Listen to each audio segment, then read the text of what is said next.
brain drain. And for us as an association, we don't want to see a collapse of the health sector, and that we see that we're teetering towards that end if nothing is done to address many of the concerns that the association has continued to put before the federal government. For us as nurses, uh, the health sector is, and many of the key professionals are internationally sought after. So you see a situation where the government proposes to be or subscribe to a capitalist model in which you then know that labor will always move in the direction of capital, where people will pay and reward it the most. So in that sense, you don't want to have a crazy differential in terms of living standard and quality of work environment between your own country and other countries who are also calling for these people, because ordinarily many people do not have this the patriotic spirit and nature would. There's also always a trade-off when you also have to leave the country. You're not with your families. You go, years without seeing your loved ones and all that. It's not something that people just ordinarily, if things were working fine in this climate, people would just want to carry their bags and leave. So, and what we have been placing before the government is that there are certain things that you must do that will at least ensure that people have a sense of hope and security in the country, that those who are staying behind, because as people leave, of course, the caseload goes significantly up. What we have not seen is a situation where the federal government, for example, has been employing nurses en masse, and we've been talking about brain drain, people are leaving, so which means that those who are staying behind having to increasingly take on so much more, experience more burnout, come down with chronic illnesses because of that increased workload without any remuneration, which means that you're essentially exploiting their labor. If I'm supposed to cater for 20 people, and because 2-3 other colleagues have left, I have to take care of 50-60 other people at the same salary, and I still continue to put in the same hours every day, you can see that trend of sort of exploitation. So, and this strike is something that I feel that if the government was a bit serious, it would have easily averted. It's not this 15 days ultimatum leading up to this strike was not the first one. Last year, the association gave an ultimatum in which promises were made, committees set up, and all sort of things. Until today, nothing has been done and I think it just reflects the premium that the government places on the health of Nigerians. Interesting. So you've mentioned one thing: you are understaffed. Yes, you're understaffed. Yes. Is that all that's causing you to strike, or is there more apart from being understaffed?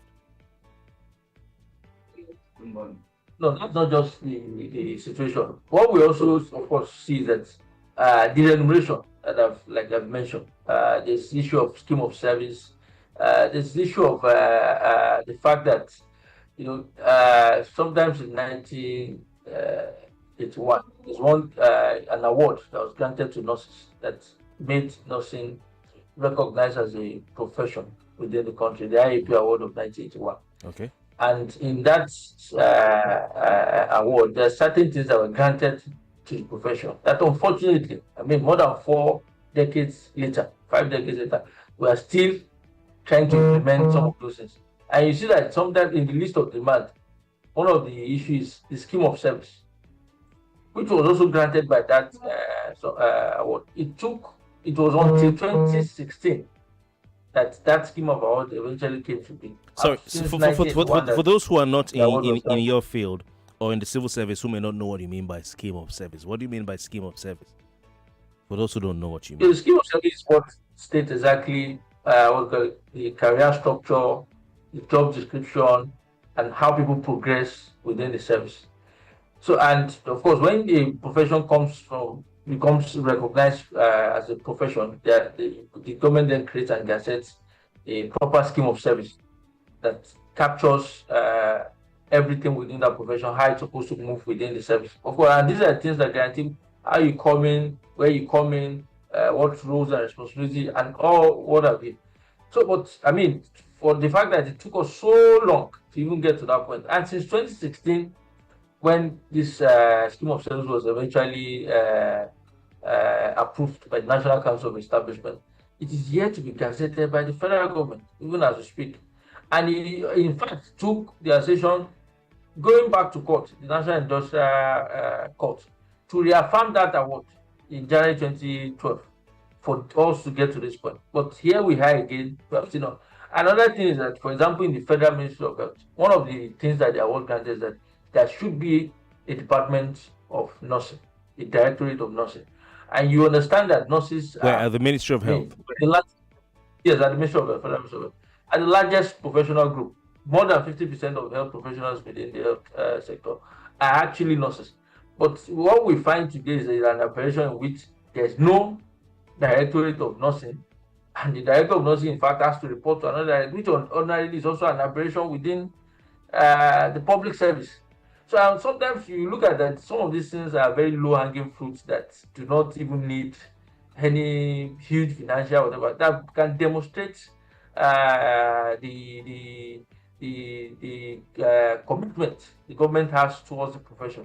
Because what is happening globally is that people and countries that value the health of their citizens are investing heavily in nursing. That's why people are living. People are being.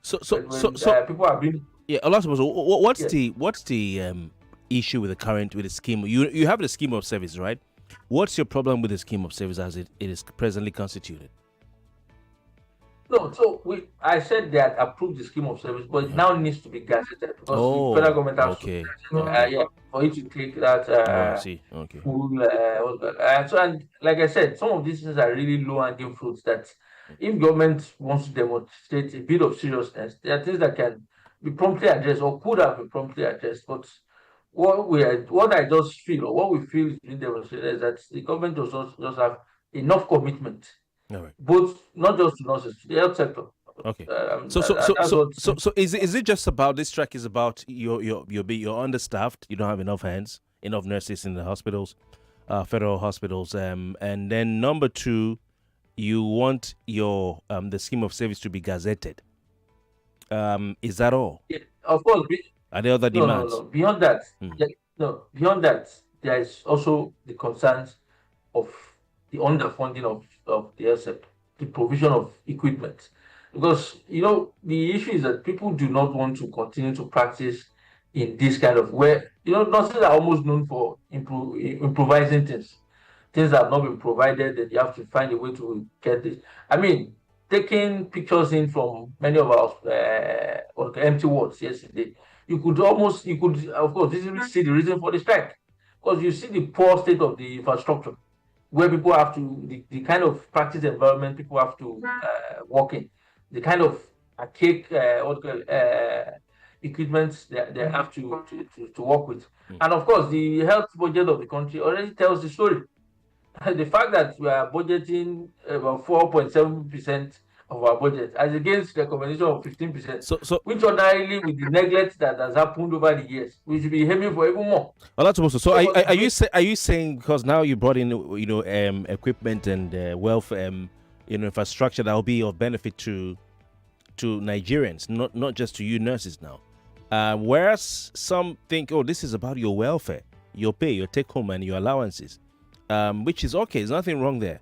But now, since you're saying it's about equipment, if the federal government renovates all the hospitals, buys the latest gadgets and equipment and puts in all of them, including the ones the nurses will use, but does not improve your allowances, will you call off the strike? Of course, I think for us, we should have an understanding of how the health sector. And I go back to the budget. You see, the budget that is about 1.9 trillion. The personnel component is about 1.2 trillion. That tells you that the most valuable is the human resource when it comes to health sector. It's actually those nurses, those doctors, those pharmacists that the most valuable components of that. So if you are not going to improve their remuneration and living condition, you are definitely not going to get any result. And for us, it's not because we are selfish or whatever, but it's because we know that of course. People. I mean, take for example, even the cost of education. Some of the policies that the federal government has implemented in recent time has meant that the cost of nursing education has almost quadrupled. People are now paying over 1 point something million, 1.2 for per year. So, But not that they do that. so the major issue here is your welfare. That's the major issue. There is the issue of our welfare. There is also the issue of our clients and patients, and the practice area in which people have to. But There is also the issue of some of your members don't treat the patients well. So if you're so concerned, about the welfare, not all, some. If you're so concerned, and sometimes it's not their fault because of the working environment and the conditions of service, or is it conditions of work? But if you're so concerned about the welfare of the patients, such that you're going on strike for the patients, wouldn't it be better to, even before you went on strike, you talk to your members, those who, because of the conditions of work and even conditions of service you've talked about, do not treat the patients well? I think that unfortunately, those are equally some of the failings of the government. What we have in our own profession is a situation where there's so many quacks, people who are actually not nurses, who are pretending and masquerading to be one. And sometimes those are the people who give the profession a very terrible image. And of course, sometimes the media has not helped in that, like in portraying nurses in particular. Of course, that's not to say that there are not people. It's the media's fault. I mean, we can't portray the public are out there. The public, they are the ones who will call and say, "I wasn't treated well by nurses. I wasn't treated well." It's not the media. Everybody's blaming the media. We are doing our job. Our job is in here. We can't paint a different picture from what people are telling us they're experiencing from the hospitals. No, that's because within the hospital environment, you see someone wearing scrub or wearing this, and everybody assumes that that person is a nurse. You go to a private hospital where maybe some secondary school students have been trained under the whatever in an illegal way, and they have been asked to put on certain uniforms, and the way they act, of course, blah, blah, blah. So and that's why I said that there is also the failure of government in also being able to curb quackery. Oloruntoba, we're not talking about quackery here. People have been calling over the years on my programs. They go to government hospitals, not private hospitals, and they are not treated well by some of the nurses there. I'm saying this off the top of my head because it's been a recurring report over my years on radio. I'm not saying all of you are the same, but we need to call a spade and not a shovel. I'm also not saying that there might not be some few exemptions. Oloruntoba, you know what I'm talking about. You know what I'm talking about. Why are you trying to whitewash it? You know what I'm talking about. I'm not trying to whitewash it. What I'm saying is that within the profession, there's no profession that does not have people that might behave in certain ways. And I will always encourage those people that if you're not comfortable with the way you have been addressed or something, like you must report such people to the authorities. There's no way that we as a professional association want to condone people who are not acting. And then when you go to the university to study nursing, so many things are taught that are supposed to, of course, put you in the right pathway. That's not to say that sometimes when someone is supposed to attend to 10 people and you are burdening the person with 100, then they are not. Nurses are not machines. Even machines break down that pressure. Oloruntoba, yes, I've come across fantastic nurses. Amazing, I'm telling you, amazing nurses. My very dear aunt is a nurse, and I know what she's done on her own outside her job description for people. So I appreciate nurses. But I also have an experience, and I'm sure a lot of people listening also have that experience of having to go to the hospital, and the nurses do not even, I'm talking about a federal health institution. My father was there for 3 years. We kept going in and out. And it was only maybe 2 out of the several nurses that we encountered who would lift a finger to come and help. And it's something I've seen even before I had my own experience and after with other people, that they have to go with a family member. The nurses will not even help to clean, will not even help to turn, will say, "Oh, turn the person now. Wouldn't you even leave the person up?" But when we hear of nursing outside this country, hospice outside this country, you will not lift your finger as a family member to start applying pseudo cream on your family member's back. What do you know about pseudo cream? But you have to do that. That you have to start actually treating the wounds of your family member who's having a bed sore because you don't even have the knowledge as someone who's not a nurse to even know when to turn the person, and they leave you there alone. It happened to me. Tubosun, And that's I an used my abuse. hand to That- apply that- pseudo that- cream on my father, and the nurses were sitting down and watching. Now you're on strike. So that's not supposed to be, and that's why I said that if you ever have that kind of experience, you should please take it up officially with the authorities. You should not. What are because you for guys us as doing? adults, Because I would it is not the exception. I will throw the lines open. Nigerians to call and tell you the experiences. It is not the exception. So, You for have us- to change. You have to speak to your members. He who comes to equity must come with clean hands. for us as an association, like I've said, we will not condone that. We have every profession has disciplinary measures for its members, and if people are acting in ways that are contrary to their professional responsibility, they must be reported. That's why I said that I will encourage Nigerians, when they see nurses behaving that way, that they take it up. We also do not want to condone members Tubosun, who I would not apologize. adhere to their point of duty. I'll come back to you. I'll give you the time to just respond to the points I've made. And of course, we'll give you the time, then we'll allow listeners calling, and then they can also ask questions. Please stay with us.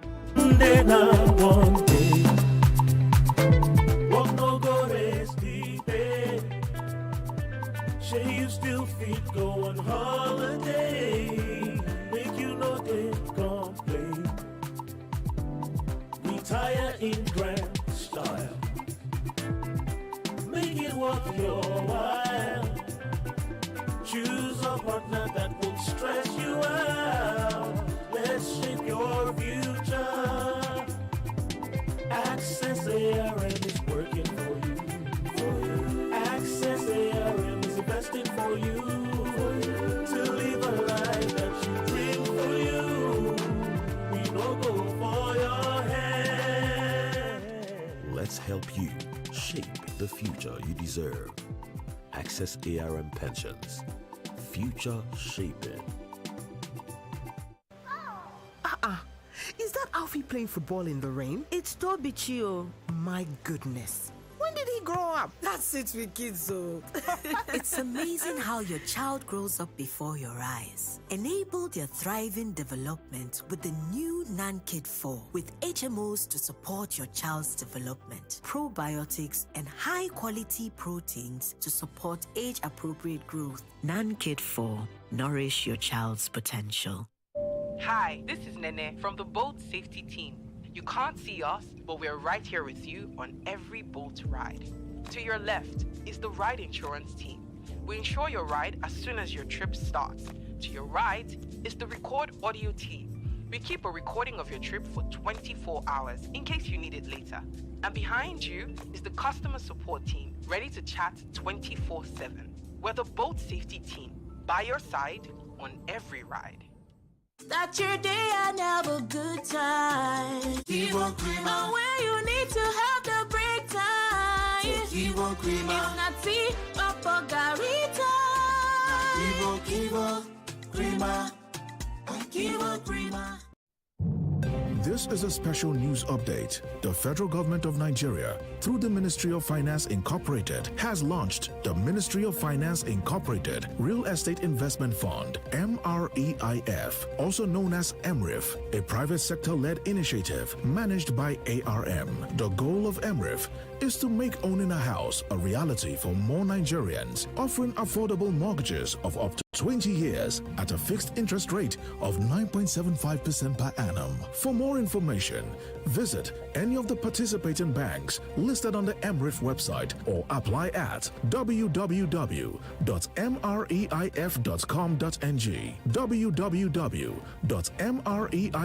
www.mreif.com.ng. This message is brought to you by ARM Investment Managers, Fund Manager for MRIF.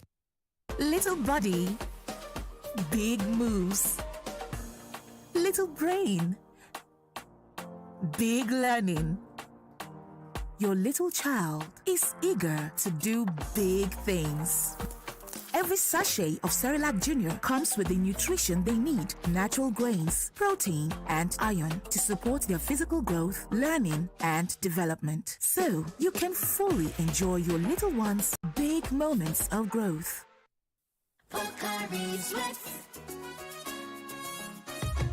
My ions, please, can't get enough. My ions, please, give vitamin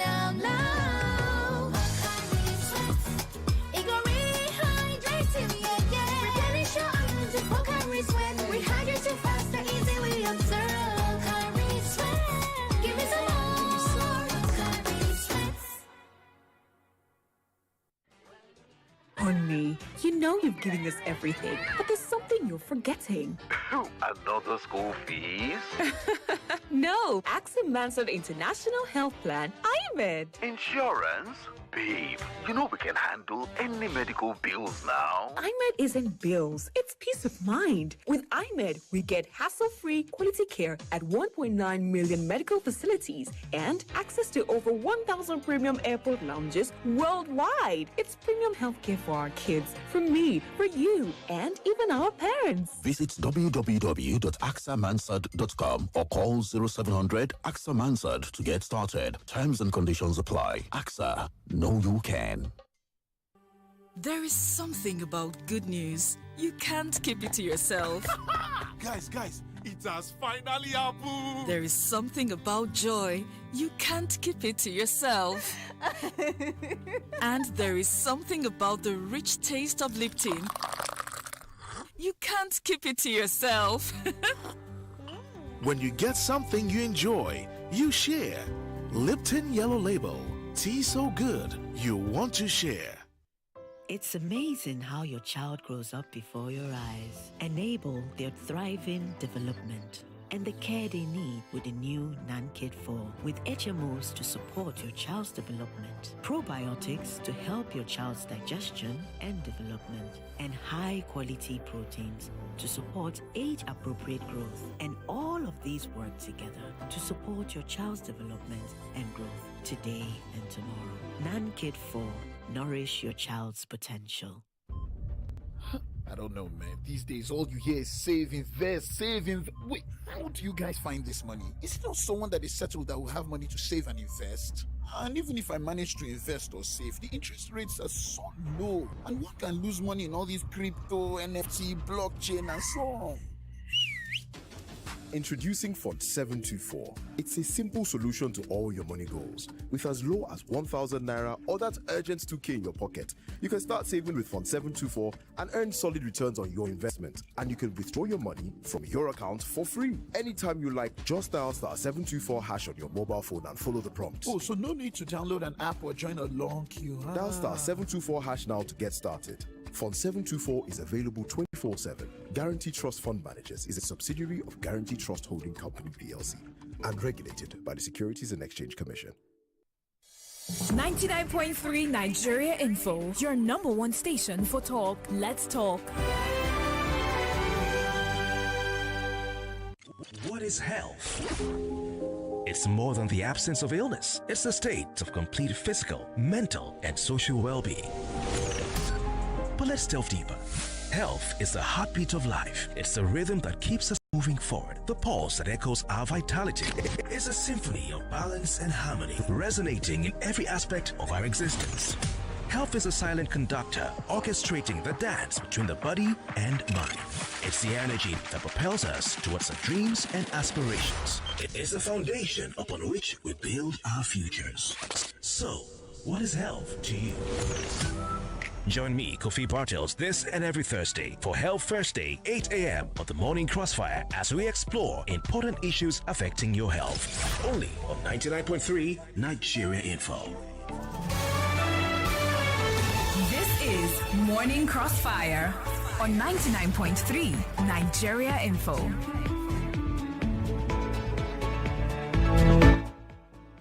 All right, welcome back. It's still the Morning Crossfire Health Thursday, and of course, we're talking about nurses on strike. What's at stake for healthcare in this country? And there's been a major disruption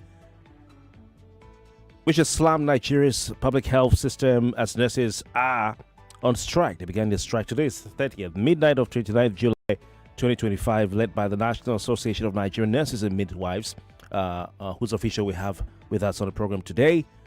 As of 12:01 a.m. on Wednesday, July 30, 2025, some 25,000 nurses under the aegis of the National Association of Nigerian Nurses and Midwives in federal health institutions, I think that's what the FHI stands for, launched a 7-day warning strike, pulling out of all duty in all 74 federal hospitals, specialist institutions, and primary care centers in the 36 states and the FCT, covering all 774 local government areas, emergency units, emergency centers, emergency wards, accident and emergency units, intensive care units, theaters, maternity, the SCIBU, the neonatal intensive care units, outpatient services, all fully shut down, and there's no skeletal coverage or partial service anywhere. All right. What are your thoughts on this? What exactly are the demands of the nurses? You've heard from our guests who's talked about their structure, and of course, he's talked about understaffing, their overwhelmed. He's talked about their welfare. We've had other officials talk about their allowances and their welfare as well, their remuneration, and all these are the things that need to be looked at. And our guest has also mentioned, infrastructure for the public who come to these hospitals. Now, before we went on the break, I was asking him, if you're concerned so much about the public, then what about the nurses who are proverbial bad eggs, in quote? Now, as a risk that people think I don't appreciate nurses, I do. I have several of them as friends and family members, some of whom I always praise because they're outstanding and exceptional, But we can't sweep the sand under the carpet now, or the issue under the rug, to try and use this opportunity to highlight that Nigerians often complain some nurses don't treat them right when they get to the hospital. So this is what I'm asking Odumosu, our guest this morning, and of course he's been answering before we went on the break. So please do call if you have a contribution to make. 0201-277-0993 and 0201-465-7190. Don't forget, while we are here, it's because we're all concerned for the welfare of nurses. It is important. For me, it is unequivocally important. We must support the nurses to ensure that they get paid what they deserve. It is important, and I will be unequivocal about it any day, anytime.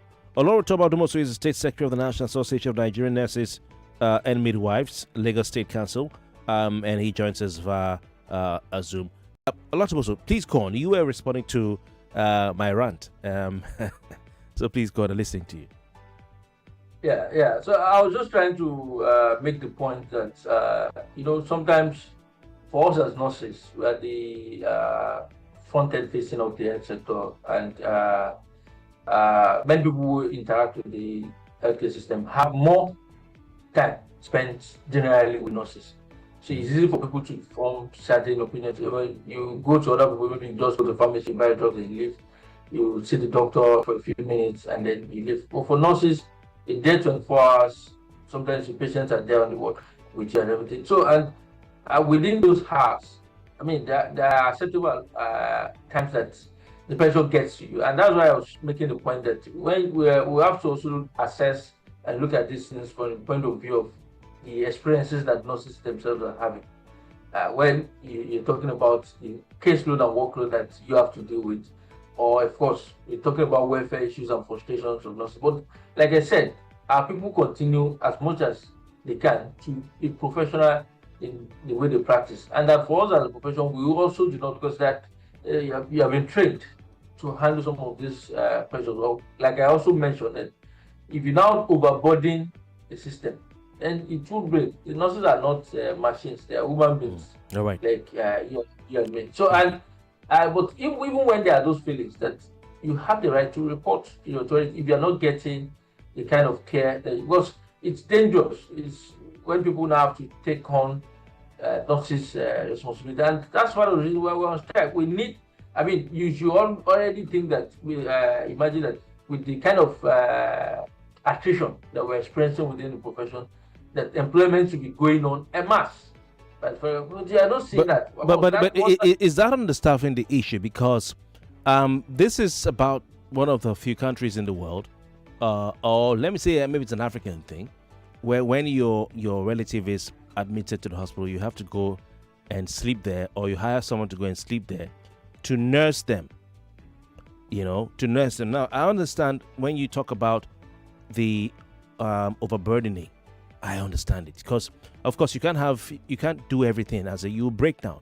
And I've seen nurses sweating in the morning because they've been attending to several patients in a medical ward, and there was only one nurse. And I've observed in federal tertiary health institutions a gradual reduction in the number of nurses. Jesus Christ. Sorry about that, please. I apologize. Yes, we'll fix it. Sorry about that. Are you there? Yes, I'm with you. Okay, sorry about that. Okay. So I've seen a reduction number of nurses in some hospitals. You have like maybe 6-7 nurses on call in the ward, and then it's like 5 years ago now you have like 2 when you go. So I understand, but within the given limitations that we have, can nurses in Nigeria do a bit more to assist the patients? For instance, maybe yes, a family member is there, but the person may not know how to be turning, how to be applying pseudo cream, how to be feeding right, how to be cleaning, and all that. People leave Nigeria, go abroad, and do all these things and more. You know what I'm saying?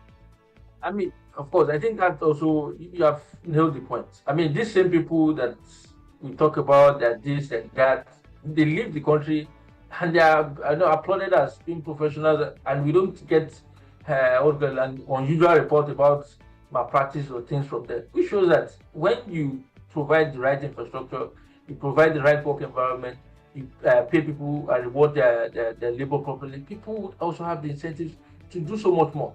Because when you have to and that is not to absorb the profession of us from our own disciplinary and whatever. We have a regulatory body and things like that. But if you do not put enough manpower on ground, if you don't put enough money, that's going to be the experience of Nigerians. All these things you're describing are the responsibility of nurses, and ordinarily you shouldn't have to. So, but like I said, that much as we try to talk about our own issues, or we want even nurses want to play more role within the health sector. All right. Because some of the challenges that and some of the issues that are before the federal government is also the fact that people see a situation where they are not being given the room to practice to the full extent of their training. How do you mean? Capability. How do you mean? It also leads to frustration. So one of the issues, you have nurses who are holding PhDs, who are professors, and we're talking about having consultants, nurses as consultants. Because if you have a situation where, we have come from the very long history where the nursing practice and everything used to only be technical. But now, in fact, majority of nurses in Nigeria are graduates. There are people who have gone to university to study this profession. So, which means that the lesson of their capacity and capability is a lot different from just the technical. But we have a health sector that has also continued to stifle that aspiration. Is that why you're on strike? Because these are issues that probably could be addressed while you're working instead of. Is this an issue that is worth keeping people at home for? That's allowing you become consultants and all that. I think it's worth it, because you're talking about offering. You have acquired certain skills and knowledge, and the system stifles you from using it to intervene in the lives of your clients. So, like I said, this strike ultimately is the interest of the masses. So, are you saying the nurses want to be on the same level as the doctors, medical doctors?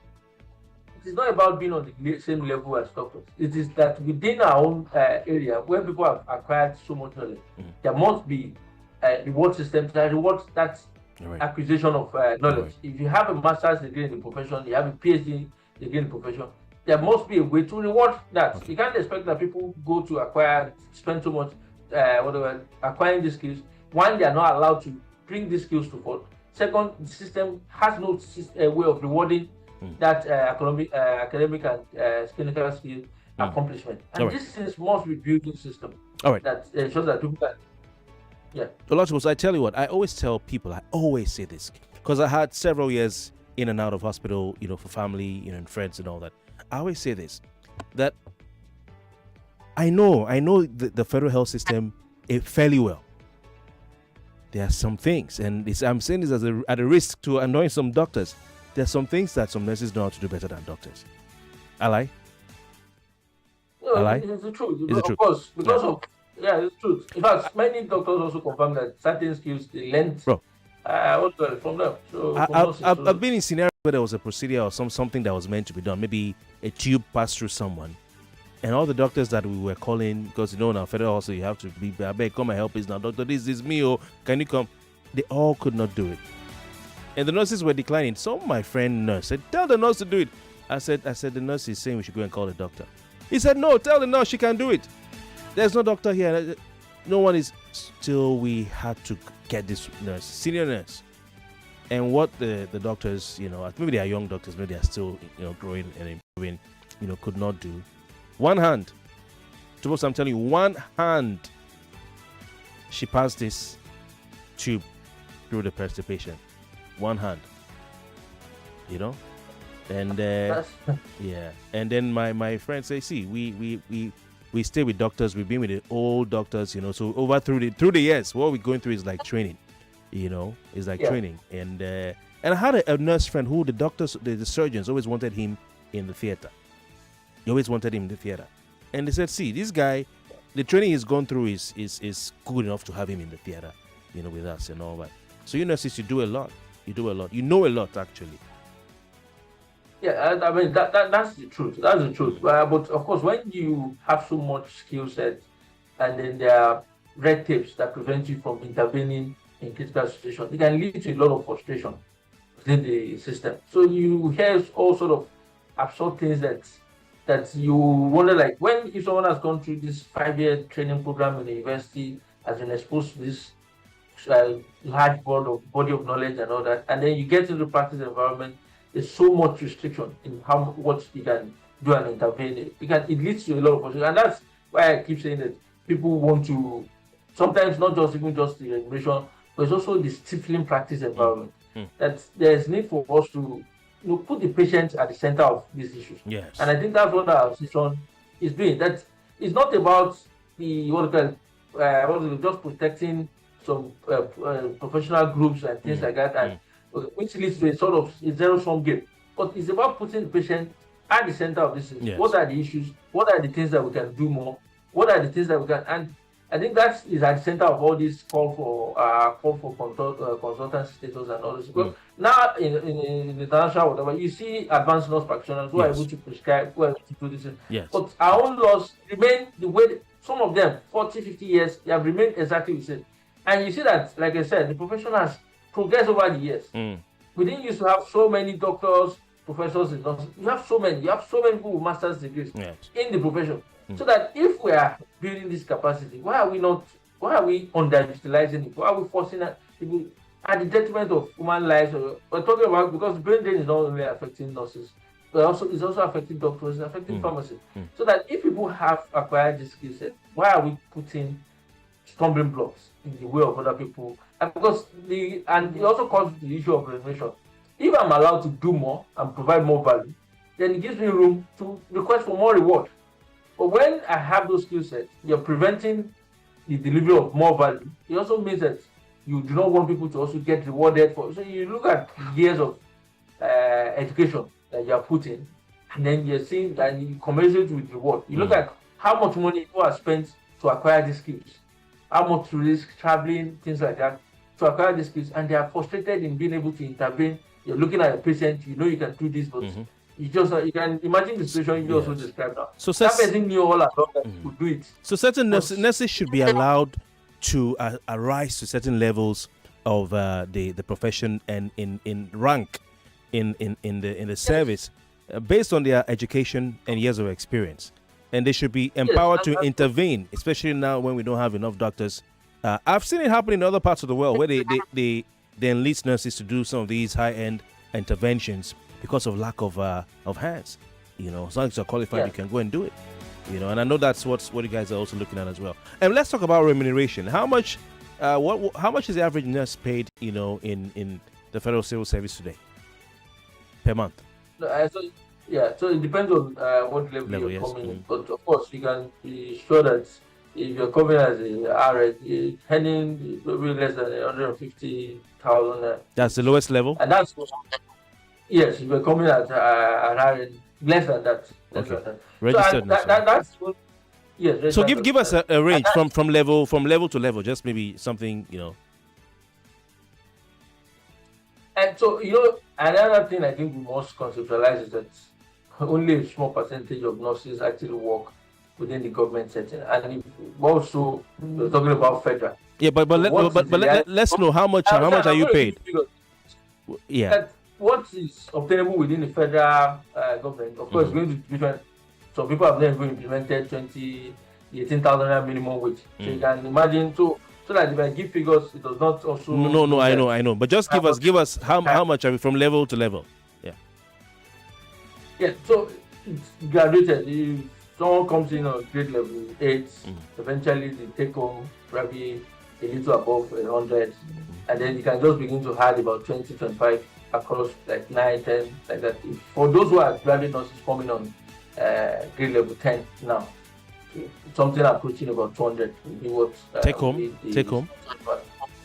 Approaching, not approaching. Exactly that. So that's also to tell you that those within the very private sector. No, yeah. We look at federal government. So how about above level 10? The other levels, how much? It just keeps going up like that. It goes to 200, 250, like that as you go. How much is someone who's been a nurse for 10 years in the federal civil service? How much would their take home be? And so now it depends on what level they came in on. So if someone came in as grade level 7 or 8, then 10 years would mean that you're all just getting to the starting point of someone who came in as a graduate. So but if someone came in as a graduate nurse that went to the university, they're coming on grade level 10. So of course it's a different ballgame. Okay, so are you saying that if you after grade level 10 you may be earning maybe 300,000? And we've moved, 300,000.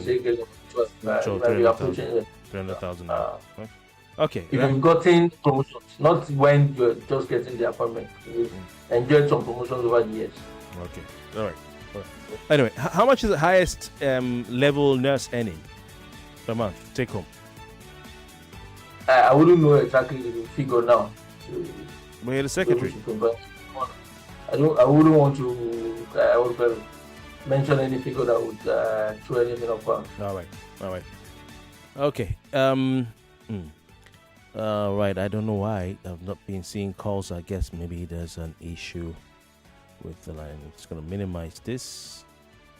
A second. All right. Okay. I can see the calls now. Man. 99.3. Good morning. Yes. Welcome. Good morning. Please go on. Thank you for shedding light, you and your guests, for shedding light on what is on ground with this strike. Mr. Kofi, the last time I was at Lasso, I want to compare what happened from when my years of when David was admitted, my special son was admitted, and now, Mr. Kofi, everything has changed. These days, you see nurses efficiently carrying out their duties, and you cannot give them their severance package. The last time there was a strike, I was at Lasso. I slept over because I was tending to a girl that had sickle cell, you understand? And they would come to the halls, shout in the words, all nurses on duty, get out, leave this place. The nurses were not even willing to leave because they had empathy for the patients they were attending to. They were saying they were not going to go, but they had an organization and they would ring the bell and all of them would scamper around because they don't want to leave. See, all we are saying is fix the medical sector because politicians have a means to go out there for medical tourism while we the hopeless Nigerians don't have that means. That is why they are doing this they are doing. There's nothing too hard for you to give to the medical sector. Now we are talking about people dying because of insurgency. More people will die since the medical sector is not fixed, Mr. Kofi. You will still see people dying in the hospitals. Enough is enough, please. Thank you very much for your time. Appreciate it. Thank you very much. Right, take another call here. Thank you. 99.3, good morning. Hello, Kofi. Yes, please go on. Good morning. Okay, my take is this. I think it is the nurses that used to become chief matron. That is one question I want to ask the guest. If they are the one they call chief matron, are they not equal or close to the CMD? Okay, you heard his question. He says chief matrons, are they not close to the level of the CMD? Oh, no, not at all. They're not close to. They're not close to. In our own system, you can't even become the head. And I think those are some of the issues that are actually in contention. That if you have a professional group that constitutes more than half of the total professional group of professionals within the country, and there's so many areas that where they cannot aspire, you sort of limit their leadership aspiration within that sector. Okay. Also, I think this will put you on a on a collision path with the doctors, just like it was with the medical lab scientists and the doctors, over who the supremacy, battle. We'll be right back. My ions, please, can't get enough. My ions, please, give it to me now. 99.3 Nigeria Info. We are more than just radio. Subscribe to our YouTube channel at Nigeria Info FM. Check us out on Facebook at Nigeria Info 99.3. Follow us on Twitter at Nigeria Info FM and on Instagram at Nigeria Info FM Lagos for live updates as it happens.